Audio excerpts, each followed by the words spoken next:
Good evening, I'm Tori Mason. Thanks for joining us here on CBS 4. It's been nearly 8 weeks since the killing of 14-year-old Josiaz Jojo Aragon outside a Denver rec center. This is near Wadsworth and Bellevue. Police have now arrested a 17-year-old boy in connection with the crime. Our Olivia Young heard from the police and the community today. And Olivia, we now have a better idea of what led up to his death. Tori, we now know that Jojo met with a 17-year-old classmate here at the rec center on the day of his death to either buy or sell a gun. Denver police say the 17-year-old then violently assaulted and robbed Jojo.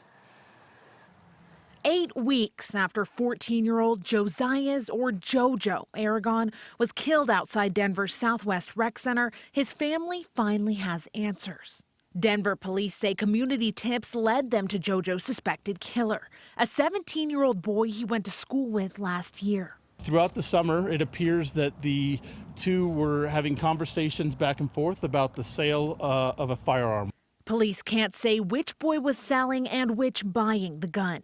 On August 8th, both boys came to the Southwest Rec Center to exchange that gun, but only one walked away. During that transaction, the suspect violently assaulted the victim and ultimately killed him and robbed him. Jojo's autopsy revealed he died from multiple sharp force injuries and a gunshot wound. It's not clear if the gun used to shoot Jojo was the one being sold. This was not a chance encounter. It was a planned meeting that ended tragically.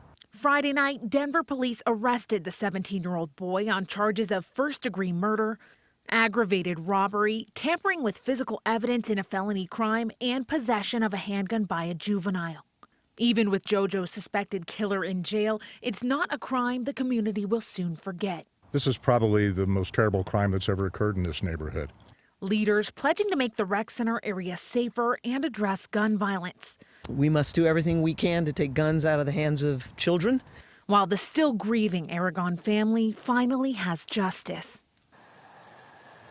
The Denver DA's office will ultimately be the ones to decide what charges will be filed and if that teenager will be charged as an adult. Denver police say they're still looking to see if anyone else may have been involved in the crime, but right now there's no evidence.